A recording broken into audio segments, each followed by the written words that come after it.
Have you ever felt the silence of a crowded room? That moment when your heart breaks so loudly you think everyone can hear it. Natalie Reeves was sitting at table 4 of the most expensive restaurant in Chicago, staring at an empty chair. Her date didn't just stand her up. He texted her to say she wasn't worth the parking fee. She was about to grab her purse and run, humiliated. But then, the air in the room changed. The temperature dropped, and he sat down. Not a savior, not a prince, but the alpha king of the sterling pack. And the first thing he said to her wasn't, "Hello." It was, his loss. But why was the king of the underworld watching a broke art student? The answer will terrify you. This is the story of the alpha's debt. The vibration of the phone against the white tablecloth felt like a drill into Natalie Reeves's sternum. She didn't want to look. It had been 45 minutes. The breadbasket was cold. The butter had formed a weird, congealed skin. Around her, the low hum of Chicago's elite dining at L'Oubli created a wall of sound that made her isolation feel even more acute. L'Oubli was the kind of place where the water cost more than Natalie's hourly wage at the gallery. She was wearing a dress she couldn't afford, having skipped her utility bill to buy it a slip of emerald silk that felt too thin, too exposing. She picked up the phone. It was Jason. Jason, 7:48 p.m. Look. Nat, I'm not coming. Saw you through the window. You look desperate. Honestly, I'm looking for something high-end, and you're just discount rack. Don't text me again. The air left Natalie's lungs. It wasn't just rejection. It was a surgical dismantling of her dignity. She felt the heat creeping up her neck, a rash of humiliation. She looked up, instinctively scanning the window, but all she saw was her own reflection against the dark, glass, pale skin. Wide, terrified hazel eyes, and that stupid, expensive dress. Mademoiselle. The waiter was hovering. He was young, French, and his eyes held a pity that was worse than Jason's cruelty. Would you like to order now, or are we still waiting? Natalie's voice cracked. She cleared it, gripping her clutch so hard her knuckles turned white. I think there's been a mistake. I'm going to go. Nonsense. The voice didn't come from the waiter. It came from the shadows near the coat check, deep, resonant, and carrying a timbre that seemed to vibrate in the floorboards. A man stepped into the light. The restaurant, previously a cacophony of clinking silver and laughter, seemed to mute itself. It wasn't just that he was tall, though he towered over the maitre d' at well over 6'4". It was the way he moved, fluid, predatory, like a panther navigating a jungle of porcelain and glass. He wore a charcoal 3-piece suit that fit him with the precision of armor. His hair was black, swept back, revealing a face of sharp angles and a jawline that could cut glass. But it was his eyes that froze Natalie in her seat. They were grey, not a soft, cloudy grey, but the color of steel before it strikes. He didn't look at the waiter. He walked straight to Natalie's table, pulled out the chair Jason was supposed to occupy, and sat down. The silence at the table was heavy, thick with the scent of expensive cologne, rain, and something else, something woodsy and musky, like deep pine forests. He looked at the phone still clutched in Natalie's hand, the screen still glowing with Jason's brutal text. His loss, the stranger said. His voice was low, intimate, as if they were the only two people in the room. Natalie blinked, her fight-or-flight response haywire. "Excuse me, Jason," the man said, reading the name on the screen without leaning in. He's a mid-level analyst at Goldman, drives a leased BMW, cheats on his taxes, and, as of 5 minutes ago, he has made the worst mistake of his life. "Who are you?" Natalie whispered. Looking around, the waiter had vanished. In fact, the tables nearest them had quietly emptied out. "Do you know Jason?" The man picked up the menu, scanning it with bored indifference. "I know everyone. Natalie. But tonight, I'm just the man ensuring you eat dinner. How do you know my name?" He lowered the menu. The intensity of his gaze made her toes curl. "I know that you work at the Holloway Gallery. I know you paint in oils because you think acrylics lack soul. I know you're 3 months behind on your student loans. And I know you haven't eaten a full meal in 2 days because you bought that dress." Natalie stood up, her chair scraping loudly against the floor. "I'm leaving. You're a stalker." "Sit down," he said. It wasn't a shout. It was barely a whisper, but the command slammed into her chest with physical force. Her knees buckled, and she sat back down before she even realized she had decided to. Her heart hammered against her ribs. What was that? It felt like gravity had just increased tenfold, centered entirely on his voice. He signaled the waiter with a single raised finger. The waiter appeared instantly, trembling slightly. "The Wagyu for the lady, rare, truffle risotto, and a bottle of the 98 Pinot Noir. Leave the bottle." "Yes, Mr. Sterling, immediately. Mr. Sterling." Sterling. Natalie's breath hitched. Kieran Sterling. The name was whispered in Chicago circles with a mixture of reverence and terror. He owned half the skyline, real estate, shipping, tech. He was a titan. But there were rumors, too. Darker ones. People who crossed him didn't just go bankrupt, they disappeared. "Why?" Natalie asked, her voice trembling. "Why are you doing this?" Kieran Sterling leaned forward, resting his elbows on the table. He looked at her not with lust, but with a terrifying, analytical hunger. "Because."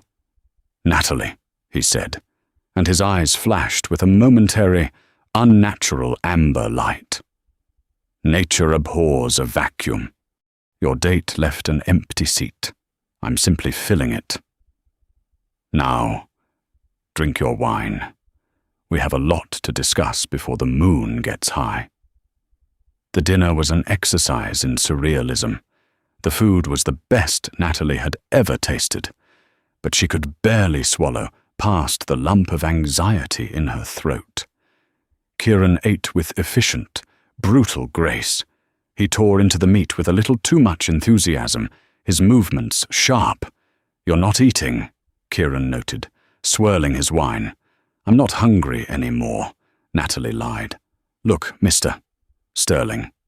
Kieran, I appreciate the charity, but I don't understand what's happening. Did my boss send you? Is this about the gallery?" Kieran laughed, a dry, humorless sound. "The gallery, no. Though I am thinking of buying it. The lighting is terrible." He paused, his gaze dropping to her neck, where her pulse was fluttering visibly. "Tell me about Jason. Why him? Why do you care? Humor me." Natalie looked down at her risotto. He seemed safe, normal. "He liked my art, or he said he did." "He liked that you were manageable," Kieran corrected brutally. "He sensed you were wounded, and he thought that made you easy. Men like Jason are scavengers. They pick at the bones of things they can't kill themselves." "And what are you?"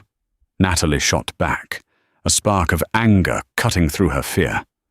"You hijack a stranger's dinner, order for her, and psychoanalyze her life. Are you the hunter?" Kieran stopped chewing. He stared at her, and for a second, Natalie thought he might reach across the table and snap her neck. Instead, a slow, dangerous smile spread across his face. It transformed him from a cold statue into something devastatingly handsome. "Yes," he said softly. "I am the hunter, but tonight, I am not hunting you." Suddenly, there was a commotion at the front of the restaurant. "I left my wallet. I just need to check the table." Natalie froze. It was Jason. Kieran didn't even turn around. He just took another sip of wine.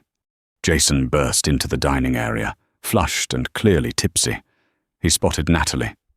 "Nat, you're still here. I thought you'd have—" Then he saw Kieran. Jason stopped dead. The color drained from his face so fast it looked like a magic trick. His mouth opened and closed like a fish.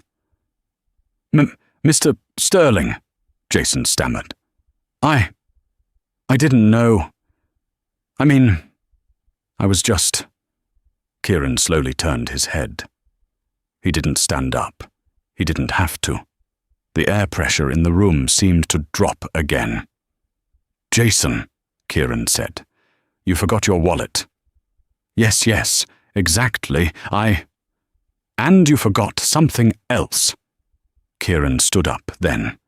He unfolded his frame, rising to his full height. He walked around the table, moving silently. He stopped inches from Jason. Jason was shrinking, literally cowering. "You forgot your manners," Kieran whispered. He placed a hand on Jason's shoulder. It looked like a friendly gesture, but Natalie saw Jason wince, his knees buckling as Kieran applied pressure. "You left a lady alone. You insulted her. And now, you interrupt my dinner." "I'm sorry," Jason squeaked. "I didn't know she was with you. If I knew she was a Sterling girl, I never would have." "She isn't a Sterling girl," Kieran said, his voice dropping to a growl that vibrated in Natalie's chest from 10 feet away. "She is Natalie, and you are leaving. Permanently." Kieran leaned in and whispered something in Jason's ear. Natalie couldn't hear it, but she saw the reaction.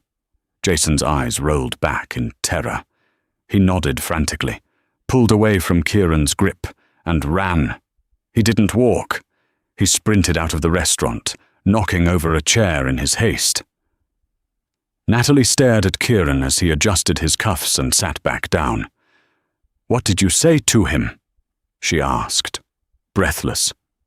Kieran picked up his fork. "I gave him financial advice. Eat your steak." "Natalie, it's getting cold." The ride home was silent. Kieran drove a black Aston Martin that purred like a large cat. He didn't ask for her address. He just drove straight to her apartment building in Wicker Park, a crumbling brick walk-up that looked pathetic compared to the sleek leather interior of his car. He walked her to the door. The streetlights were flickering. "Thank you," Natalie said, clutching her purse. "For whatever that was, you really didn't have to." "I did," Kieran said. He was standing too close again. He inhaled deeply, his nostrils flaring. "You smell like lavender and turpentine. It's soothing." "Okay." Natalie stepped back, unnerved. "Good night, Kieran. Lock your door. Natalie, check the windows." "Why?" "Because the city is full of wolves," he said enigmatically. "And not all of them are as civilized as I am." He waited until she was inside and had turned the deadbolt before she heard the engine roar to life and fade away. Natalie didn't sleep. She painted. She painted charcoal swirls of grey eyes and sharp teeth. She painted the feeling of being hunted. The next morning, the reality of her life crashed back in. The gallery was freezing because the heater was broken. Her boss, Mrs. Gable, was in a foul mood.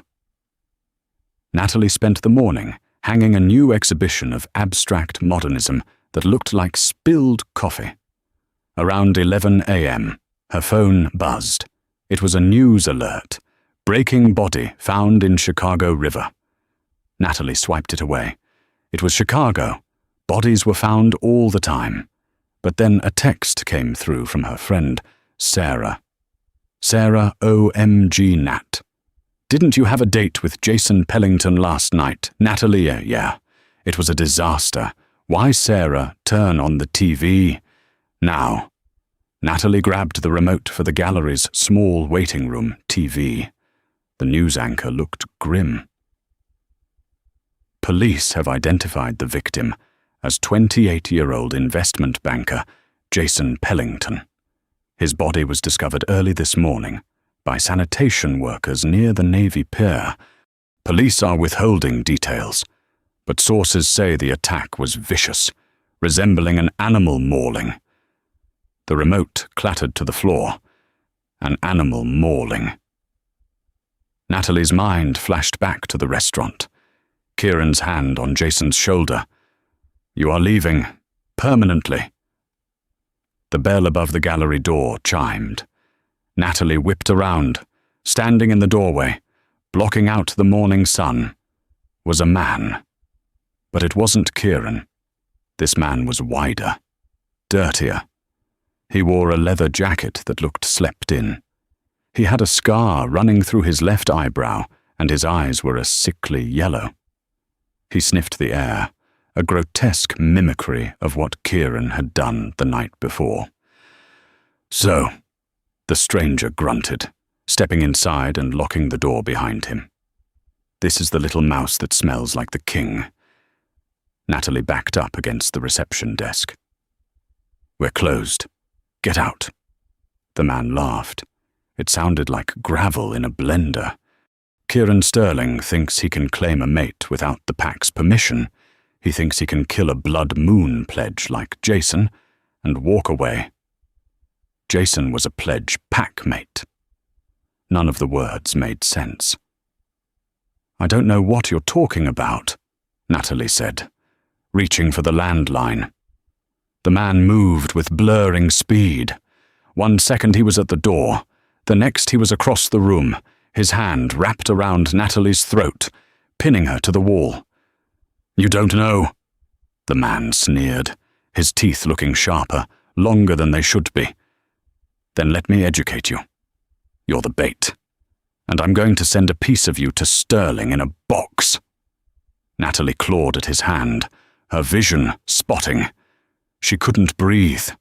The man's strength was impossible. It wasn't human. Just as the darkness began to close in, the gallery's front window exploded. Glass showered inward like diamond rain. A black blur launched through the shattered pane, tackling the man away from Natalie. They crashed into a display of sculptures. Natalie fell to the floor, gasping for air, coughing. She looked up. Kieran was there, but he wasn't wearing his suit. His shirt was shredded. And as he rose from the debris, a low, rumbling growl erupted from his chest that shook the floorboards. His eyes were glowing, literally, glowing a brilliant, electric violet. The intruder scrambled back, bleeding. Sterling, you broke the accord. You touched her, Kieran said.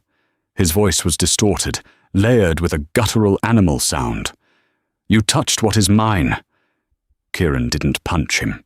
He swiped, and Natalie watched in horror as Kieran's fingernails and claws extended 3 inches, turning his hand into a lethal weapon.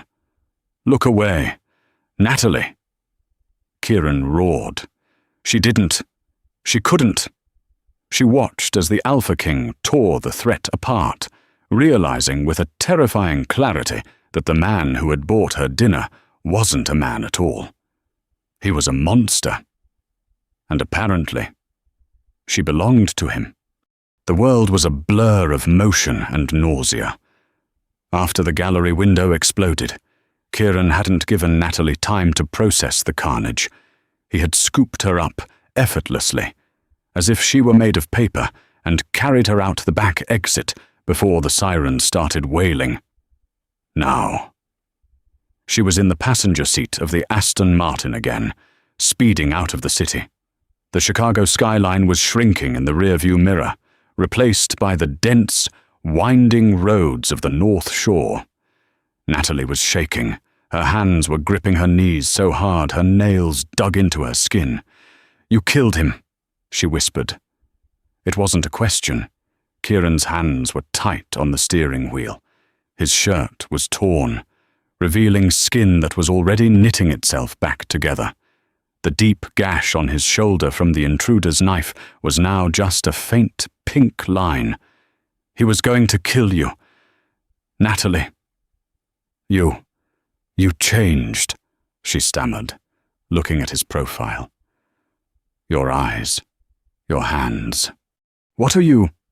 Kieran sighed, a sound that was more exhaust than breath. He pulled the car off the main road onto a private drive blocked by massive iron gates. The gates swung open automatically as they approached. "I'm what keeps the other things in the dark from eating you," he said. "We're almost home. Home I want to go to my home. Take me back to Wicker Park." "Your apartment is a crime scene," Kieran said flatly.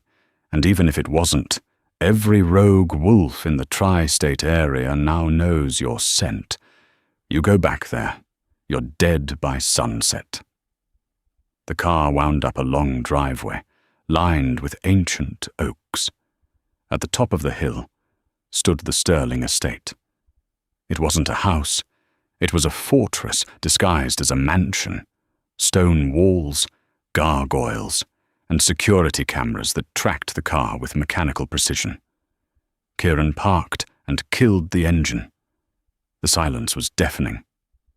"Natalie." He turned to her. The violet glow was gone from his eyes, replaced by that intense steel grey. "I know you're scared. You have every right to be. But you need to trust me. Just for tonight. Trust the man who ripped someone's throat out." "Yes." He opened her door. Natalie stepped out, her legs wobbling. Kieran didn't touch her, sensing her fear. But he walked close enough to catch her if she fell. Inside, the house was a masterpiece of cold luxury. Marble floors, high ceilings, and art that belonged in museums. But it was empty. No staff, no family. Just echoes. Kieran led her to a massive kitchen. He went to the fridge, pulled out a bottle of water, and handed it to her. Then he leaned against the granite island, crossing his arms. "I am a lichen," he said. "Not a werewolf. Werewolves are cursed humans who lose their minds. Lichens are an ancient species. We are born, not bitten. And I am the alpha of the Sterling pack. We control Chicago." Natalie drank the water, if only to give her hands something to do. "And the man at the gallery? A rogue, a member of the Blood Moon pack. They are less civilized. They believe humans are food or breeding stock. We have a treaty. He broke it." "Why?" Natalie asked. "Why me? I'm nobody. I sell paintings I can't afford. I date guys who dump me via text. Why are monsters fighting over me?" Kieran pushed off the counter. He walked toward her, and this time he didn't stop until he was toe-to-toe with her. He reached out, hesitating, then gently tucked a strand of hair behind her ear. His fingers were hot, burning against her skin. "Because—" "Natalie," he murmured, his voice dropping an octave. "You aren't a nobody. You have no idea what runs in your veins. Do you?" "My blood is O-negative," she said, her voice trembling. "That's all I know. It's not about blood type," Kieran said. "It's about resonance. For 300 years, the Sterling line has been plagued by a madness.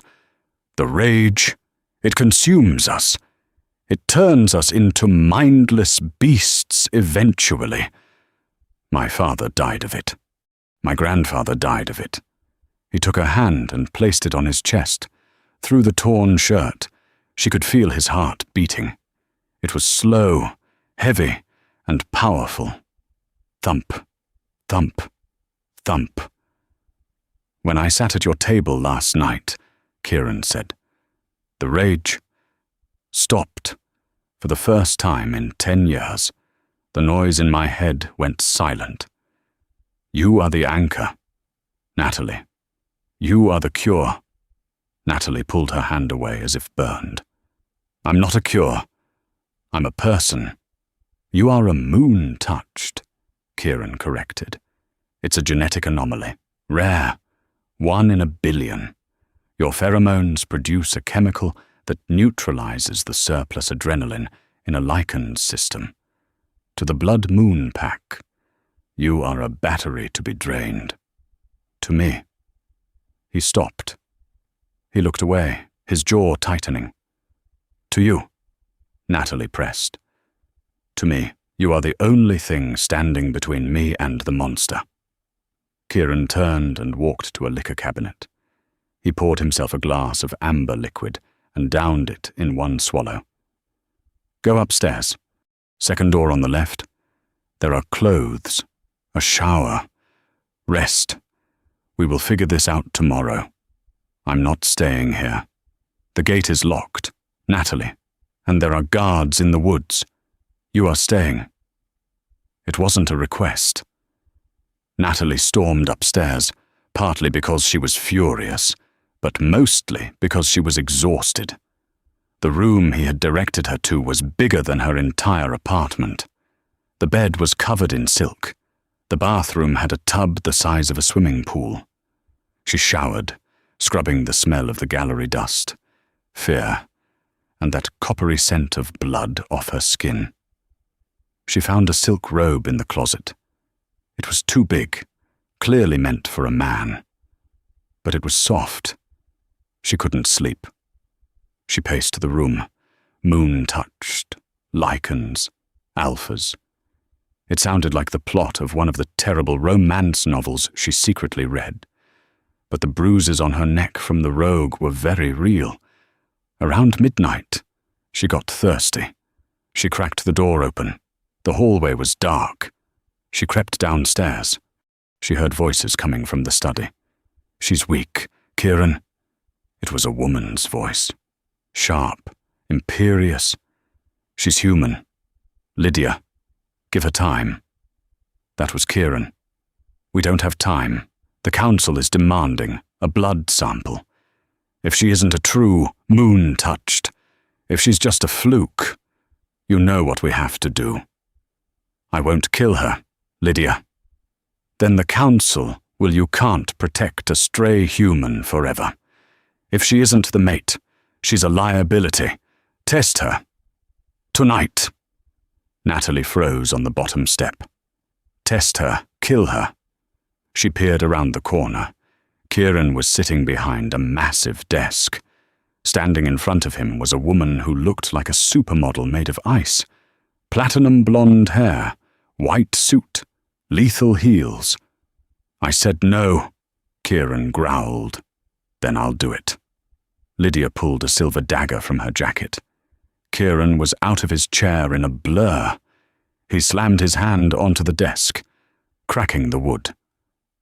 You touch her, Lydia, and I will forget you are my sister.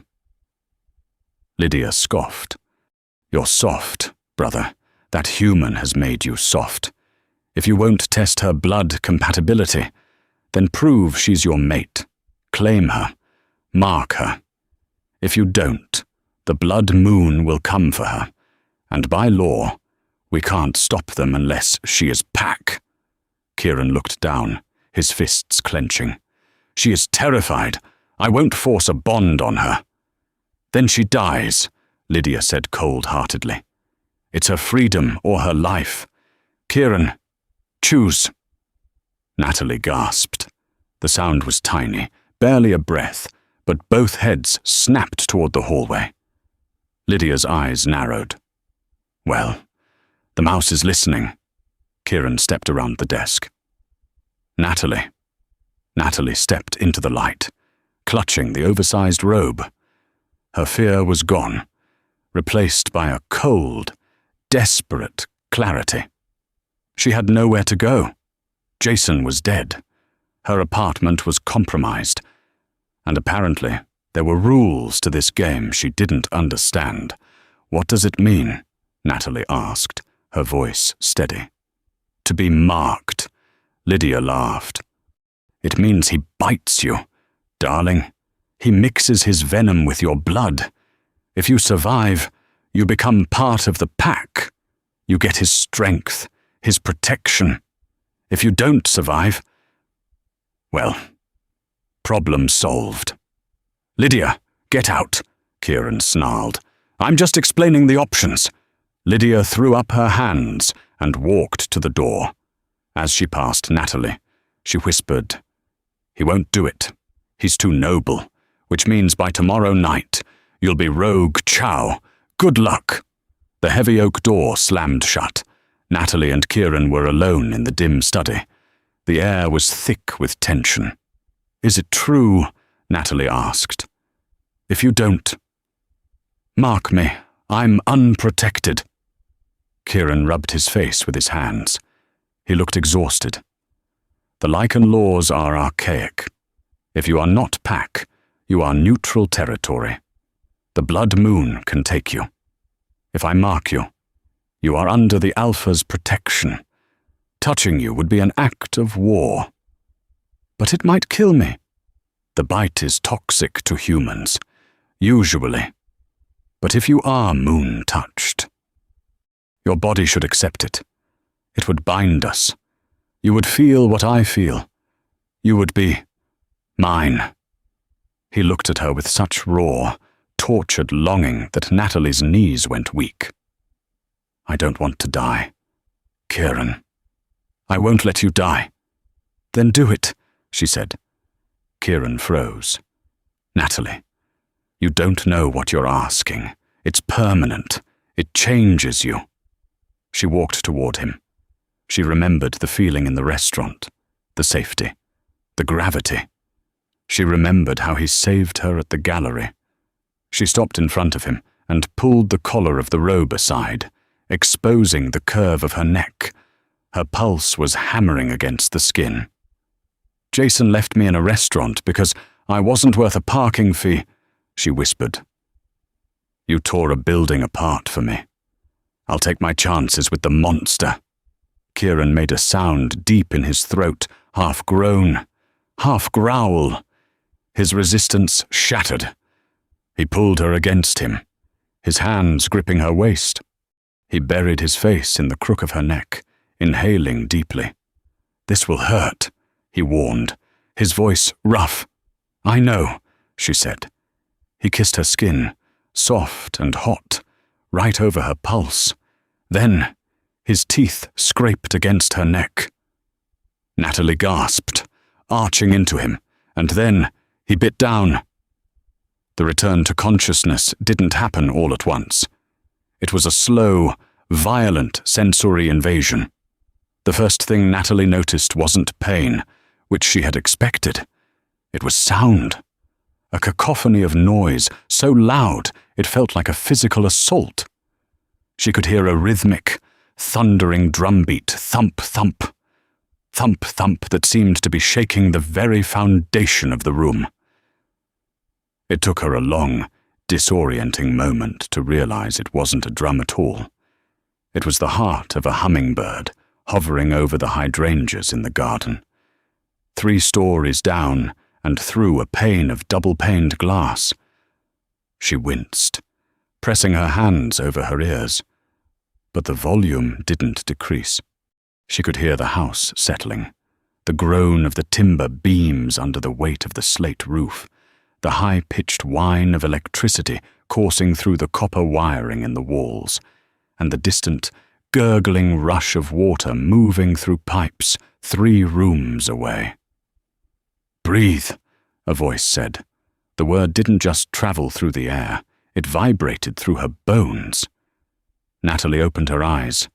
The world wasn't just high definition, it was hyper-real, saturated with colors she didn't have names for.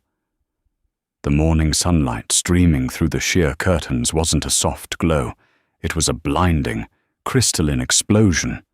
She could see the individual dust motes dancing in the shaft of light, could distinguish their jagged edges and the way they tumbled over one another in the air currents. She sat up, gasping. The movement felt too fast, too powerful. The silk sheets, which had felt like cool water against her skin the night before, now felt abrasive, the weave of the fabric distinct and rough against her fingertips. Focus on my voice, Natalie. Dial it down.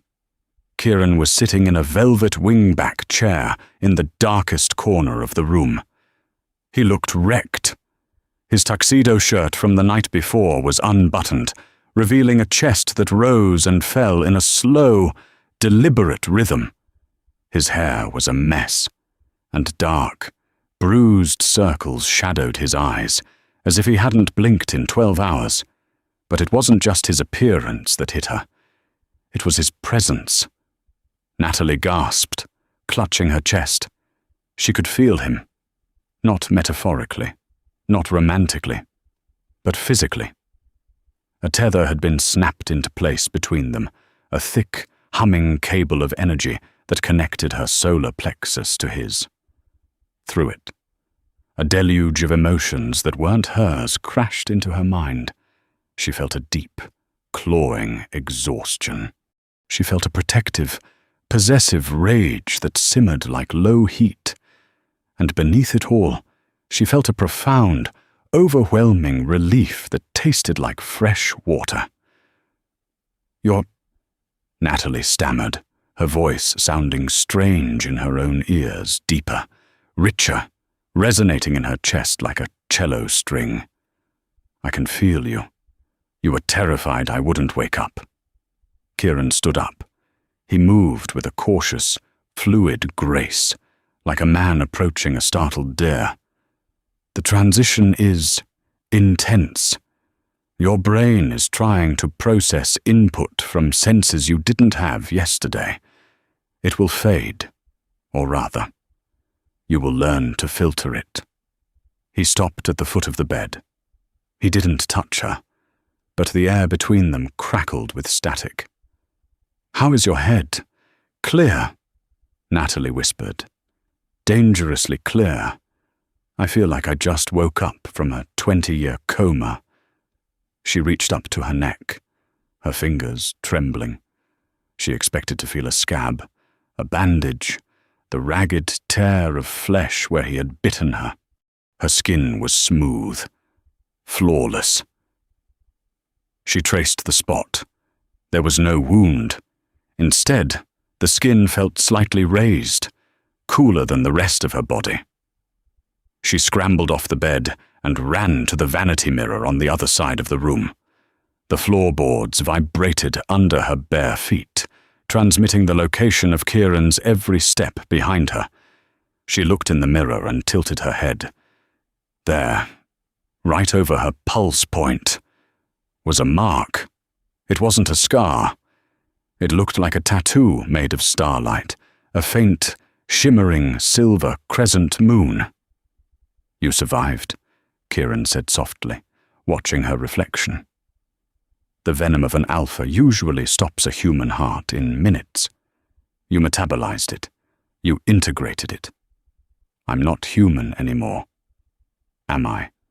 Natalie asked, gripping the edge of the vanity table. The marble cracked under her fingers. She stared at the spiderweb fracture she had just created with a casual grip. "Kieran, what am I?" "You are Pac," Kieran said, stepping closer, his heat radiating against her back. "You are my Pac. The bond. It goes both ways. Natalie, I can feel your confusion, your fear, but I can also feel your strength. It's blinding." Before she could ask what he meant, the heavy oak door to the bedroom burst open. The sound was like a gunshot. Natalie spun around, a low growl rising in her throat before she could stop it. Lydia strode into the room, flanked by two massive security guards in dark suits. Kieran's sister looked impeccable in a white power suit, her platinum hair pulled back into a severe bun. She stopped dead when she saw Natalie standing by the vanity. Lydia blinked, her composure cracking for a fraction of a second. She had expected a corpse. She had expected to call the cleaners. "Impossible," Lydia hissed, her eyes darting from Natalie to Kieran. "She's standing." "How is she standing?" "She's awake, Lydia," Kieran said, his voice dropping to a warning growl. He moved to stand between Natalie and his sister. "And she is hungry. I'd suggest you lower your tone." "She's human." Lydia stepped forward, ignoring the warning. "The biology doesn't work. Kieran, even if she survived the bite, she should be in a coma for weeks while the gene overwrites her DNA. She shouldn't be standing there looking at me like she wants to rip my throat out." "I am moon-touched," Natalie said. The words bypassed her conscious thought. They just spilled out, carrying a weight of authority that surprised even her. Lydia scoffed, crossing her arms. "Moon-touched is a fairy tale we tell pups to make them behave. It's a genetic myth. If you were truly moon-touched, the mark wouldn't just be silver. It would be—" Lydia stopped. Natalie had stepped out from behind Kieran. A shaft of sunlight hit her face. Lydia gasped, stumbling back a step. The two guards behind her lowered their heads instantly, their instincts overriding their orders. "Look at her eyes." "Lydia," Kieran said softly. Natalie looked back at the mirror. She hadn't noticed it before, too focused on the mark. Her eyes were no longer hazel. The brown and green were gone, burned away. In their place were irises of swirling, molten gold. They were luminous, glowing with an internal light that looked like liquid sun. "The gold," Lydia whispered, the blood draining from her face. She looked terrifyingly pale. That's not just a shifter. That's royal blood. That's Alpha Prime." "It means she isn't just a mate," Kieran said, his voice ringing with pride. "It means she is the apex. The venom didn't change her." "Lydia, it just woke up what was already there." Kieran turned to his sister, his eyes flashing steel grey. "She is your queen. Bow." The room went silent. The tension was thick enough to choke on. Lydia stood frozen, her pride warring with her biological programming. To bow to a human, even a turned one, was an insult, but to defy a gold, that was suicide. Slowly, stiffly. Lydia bent her knees. She lowered her head, exposing her neck in the ultimate sign of submission. "My apologies." Lydia choked out the word, tasting the bitterness of it. "Luna." "Get up," Natalie said. She was surprised by the command in her voice. It wasn't angry. It was absolute. It was the voice of someone who expected to be obeyed. Lydia straightened, smoothing her suit, though her hands were shaking. "You may have the blood, but you don't have the survival skills. The Blood Moon Pack knows you're here. Silas knows." "They do," Kieran nodded grimly. "Silas, their alpha, has called for a summit. Tonight, the Winter Solstice Gala at the Drake Hotel. He claims it is neutral ground. He wants to see the human pet I broke the treaty for." "He wants to kill me," Natalie said flatly. The fear was there, but it was distant now, muted by the golden fire in her blood. "He wants to test you," Kieran corrected. "He wants to see if the rumors are true. If I marked a normal human, I am weak, and he will attack the estate tonight. If I marked a moon-touched, If I marked a gold, then I am invincible. Kieran turned to Natalie, taking her hands in his. His touch was grounding, silencing the sensory chaos in the room. We have to go, Natalie.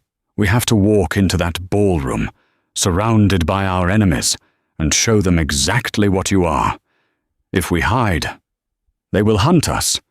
If we show them the monster, they will fear us. Natalie looked at the man who had saved her life. She looked at Lydia, who was still eyeing her with a mixture of terror and awe. Then she looked at her reflection, the glowing eyes, the silver mark, the woman who was no longer the broke art student who got dumped via text. Jason was dead. Her old life was ashes. This was the only life left. Okay, Natalie said, a small, dangerous smile touching her lips. If we're going to a war dressed as a party, then I'm going to need a much better dress. The grand ballroom of the Drake Hotel was a masterpiece of Gilded Age architecture, crystal chandeliers the size of small cars, velvet drapes heavy with history, and floors of polished Italian marble. To a human guest, the Winter Solstice Gala would have appeared as the pinnacle of Chicago high society. The air smelled of expensive perfume, roast duck, and old money. But to Natalie, with her senses now stripped of their human dullness, the room was a suffocating pit of vipers. She didn't just smell the Chanel, no. 5. She smelled the metallic tang of adrenaline spiking in the veins of the women standing near the buffet. She didn't just hear the string quartet playing Vivaldi. She heard the low, guttural growls disguised as throat-clearing from the men in tuxedos. She smelled the rot of ambition and the musk of territorial aggression. It was a room full of predators pretending to be people. Breathe. Kieran's voice was a low vibration against her ear. His hand rested on the small of her back, his touch burning through the thin fabric of her gown. You are projecting your heartbeat. It sounds like a war drum. I'm not scared. Kieran, Natalie whispered, her eyes scanning the sea of black ties and silk. I'm angry. They're looking at us like we're food. They are looking at you like you are food, Kieran corrected gently, his grip tightening protectively. They look at me and see a treaty violation. Natalie straightened her spine. She wore a dress of liquid red silk, backless and daring, cut high on the thigh. It was a statement piece the color of blood, the color of warning. Strapped to her thigh beneath the silk, cold against her skin, was a silver dagger dipped in concentrated wolfsbane. It was a crude weapon for a queen, but Natalie wasn't taking chances. Suddenly, the heavy oak doors at the far end of the ballroom slammed open. The string quartet faltered and died out. The chatter ceased instantly, replaced by a silence so heavy it felt physical. Silas had arrived. The alpha of the Blood Moon pack was a biological nightmare. He stood nearly 7 feet tall, his tuxedo straining against muscles that looked like knotted ropes. A scar ran from his temple to his jaw, pulling his lip into a permanent sneer. He was flanked by 6 of his lieutenants, men who moved with the twitchy, violent energy of hyenas. Silas didn't walk. He prowled. He cut a path through the crowd, guests scattering like leaves before a storm. He stopped 5 feet from Kieran and Natalie, the distance calculated to be an insult too close for diplomacy, just right for a brawl. Silas inhaled deeply, an exaggerated wet sound. He looked at Natalie, his eyes dark pits of malice. Sterling, Silas grunted, his voice sounding like gravel grinding in a mixer. I heard the rumors. I didn't believe you were stupid enough to bring the pet to the slaughterhouse. Kieran stepped forward, placing himself partially in front of Natalie. Careful, Silas. You are speaking to the Luna of the Sterling pack. Watch your tongue, or I will remove it. Silas threw his head back and laughed, a barking, jagged sound that grated on Natalie's nerves. Luna, I see a human in a dress that costs more than her life. I smell fair. I smell milk. You broke the ancient accord for this. You killed my beta for a girl who belongs on a menu, not a throne. I killed your beta because he lacked discipline, Kieran said, his voice dropping to a subsonic rumble that rattled the champagne glasses on nearby trays. Do not make the same mistake. Silas stopped laughing. His face went cold, the predator surfacing. The council is watching. Sterling, the old laws say a human cannot hold rank. Without a true mate bond, she is open season, and I am hungry. Silas moved. It was a blur of motion, intended to terrify. He reached out, his hand heavy and scarred, aiming to stroke Natalie's cheek. It was a violation, a test of dominance. He wanted to see Kieran flinch. He wanted to see Natalie scream. He got neither. Before Kieran could shift, before the breath could leave his lungs. Natalie moved.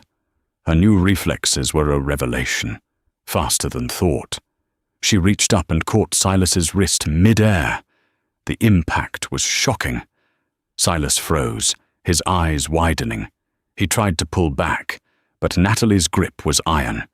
She channeled every ounce of her frustration, the humiliation of the restaurant, the terror of the gallery, the madness of the last 2 days into her hand.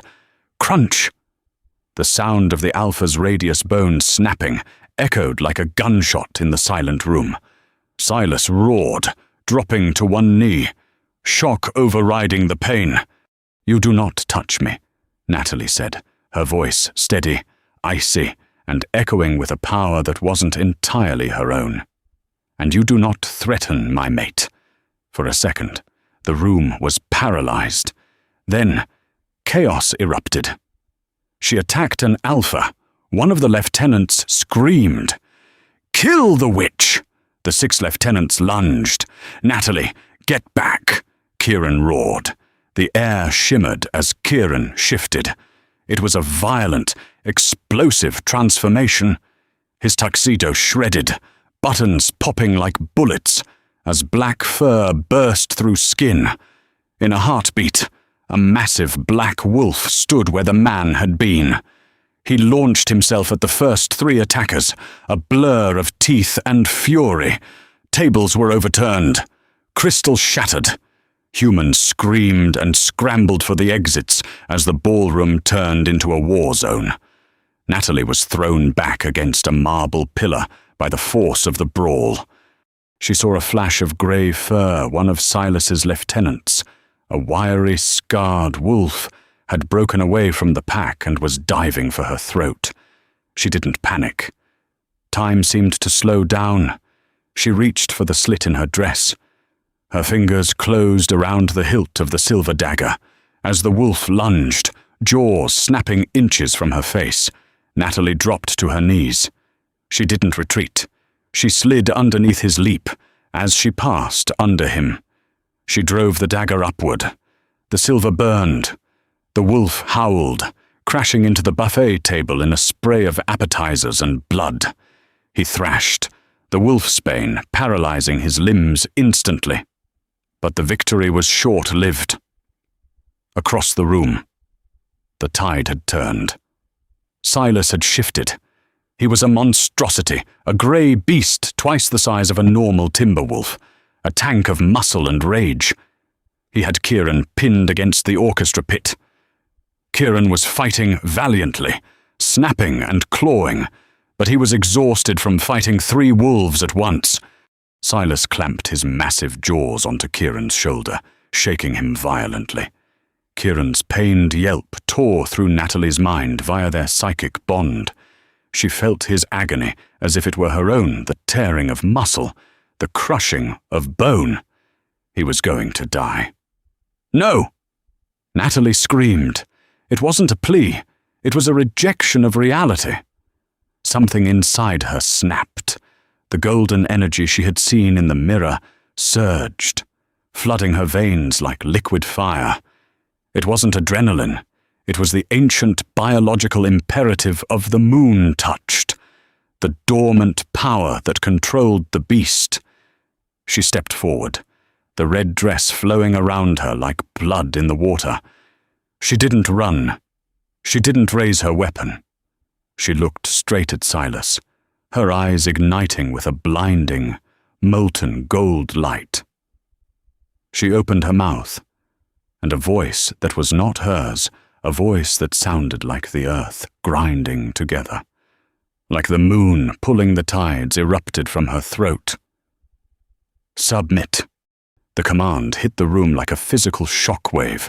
The windows blew out, glass raining down into the street below. Every wolf in the room froze, their instincts, hardwired for millennia to obey the Alpha Prime, hijacked their motor functions. They slammed their bellies to the floor, whining, unable to resist the absolute authority of the command. Even Silas, the massive grey wolf, stiffened mid-kill. His jaws locked. He tried to fight it, his muscles trembling, saliva dripping from his teeth. But the biological compulsion was too strong. He released Kieran and collapsed onto the marble, whimpering, forced into a posture of absolute submission. Kieran scrambled back, shifting into his human form. He was naked, bleeding heavily from his shoulder, gasping for air. He looked at Silas, then he looked at Natalie. Natalie stood amidst the wreckage, her chest heaving, the golden light slowly fading from her eyes, leaving them a warm, human hazel. The room was silent, save for the whimpering of the defeated pack. Kieran stood up. He limped over to Silas, who was now shifting back into his human form, a broken, trembling man on the floor. Kieran grabbed Silas by the throat and lifted him off the ground. "Do it," Silas gargled, spitting blood. "Finish it." Kieran raised his hand, his claws extending, ready to tear Silas's throat out. The room held its breath. This was the law of the wild. To the victor go the spoils. But Kieran paused. He looked back at Natalie. She was trembling now, the adrenaline fading, leaving her exhausted. But she met his gaze and shook her head. A subtle, almost imperceptible no.